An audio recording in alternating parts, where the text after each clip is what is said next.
Hi, I'm Jeffrey Panic, and I help individuals and families build a solid financial foundation so they can live well today and still feel confident about tomorrow. I literally wrote a book on this twice. My first book, Your Future is Now, an introductory guide to managing your finances, is all about the basics: budgeting, debt, credit, and getting organized. My follow up, Your Future is Now, Your Blueprint for Solving Your Retirement Puzzle, goes deeper into retirement, Social Security, Medicare, and something I call your financial life inventory plan, or FLIP. Today, I want to show you how to take those ideas and turn them into one simple habit: a monthly 30-minute money meeting with your spouse or significant other. In most couples, one person is the financial manager and the other is the "I'll hear about it if there is a problem" partner. That can work right up until something unexpected happens. I've seen this more than once in nearly 25 years of advising families. A husband handled everything: bills, investments, passwords, tax filings. His wife trusted him completely and didn't want to talk about money as it made her anxious. When he had a sudden stroke, she was suddenly trying to care for him, talk to the doctors, and at the same time figure out, where is our income coming from? What accounts do we have? Who are our advisors? And where are the legal documents?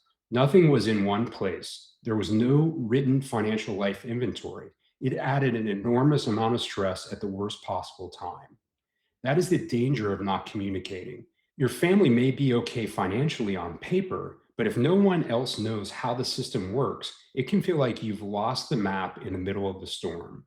The good news: you don't need to become a full time bookkeeper or turn your kitchen table into Wall Street.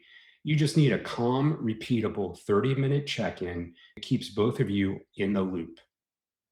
Before we talk structure, here are three ground rules that keep this meeting safe and productive. Number one, no blaming and no shaming. This is not an audit. It's two teammates looking at the same scorecard. If the conversations turn into "why did you buy" or "you always," the meeting dies. Number two, one financial manager is okay, but two informed adults is the goal.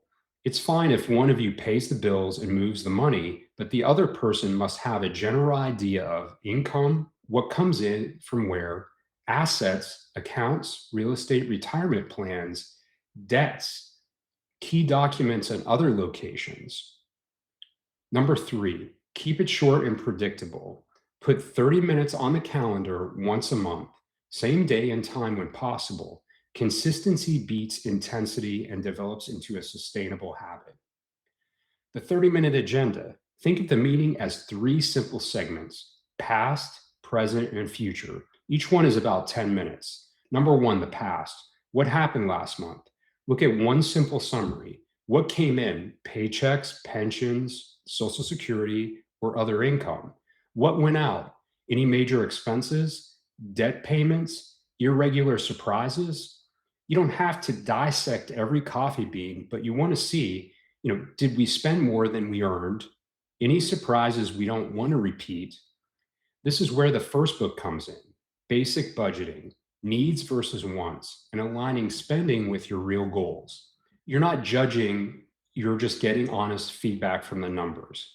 Quick script you can use: okay, here's what came in, here's what went out. Anything here surprises either of us? Number two, the present. Where do we stand right now? Now we step into the financial life inventory mindset from the retirement book. Each month, hit these basics: income sources, who's getting paid, how much, and when. Are there other sources of pension, Social Security, rental income, or a side business? Assets, a high level list: checking, saving, investment accounts, retirement accounts, and real estate. Debts, mortgage, car loans, student loans, credit cards, just the balances and interest rates.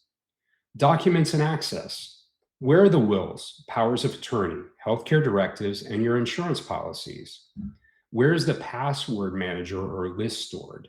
Who knows how to get into it? You're not updating a giant spreadsheet every month. You're making sure both of you can answer: if something happened, would I know what we have and where it is? Number three, the future. What are we working toward? This part keeps the meeting hopeful instead of stressful. Review one or two goals, not 20. Examples: build or refill an emergency fund, pay down a specific debt faster, increase 401k or Roth contributions, save for a trip, a home project, or college. Connect this to your why, which I spend a lot of time on in the retirement book. What you actually want life to look like in 5, 10, or 20 years from now. Then agree on one small action for the next month. Let's move an extra $100 to the credit card. Let's raise your 401k by 1%. Let's finally put the wills in the fireproof box. Write that one action down before you leave the table. A different kind of worst case scenario. Let me paint two versions of the same difficult situation. In the first version, the one I described earlier, one spouse is incapacitated or passes away, and the other spouse has no idea about accounts, income sources, or documents. On top of the grief, there's dealing with missed bill payments, unknown insurance policies, and pressure from family members. Meetings with attorneys and advisors starting from scratch.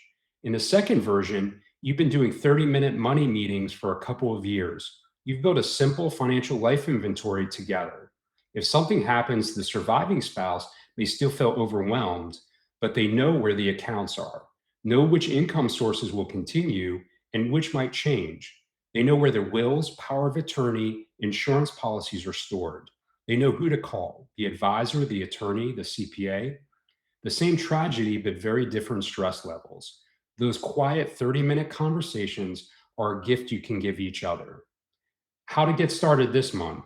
To make this real, here's what I'd recommend. Number one, schedule one 30-minute meeting in the next 2 weeks. Put it on both of your calendars. Number two, keep the first one very simple. List your income sources, list your accounts, and where they are held. Agree on one small goal for the next 30 days. Number three, decide where your financial life inventory will live: a folder, a binder, or a secure digital vault. If you want a deeper framework for these meetings, my introductory book will help you with the day to day habits like budgeting, debt, credit, and saving. And your blueprint for solving your retirement puzzle walks you through building that complete financial life inventory plan for your retirement years. Money meetings aren't about being perfect with your finances. They're about staying connected, reducing anxiety, and making sure that if the financial manager in the household can't serve in that role for a while or ever again, the other partner is not left in the dark. You don't have to solve everything in 30 minutes. You just have to show up together once a month and keep the conversations going. In the end, the central theme of successful relationships centers on communication. Feel free to reach out or check out more videos on my YouTube channel to learn more.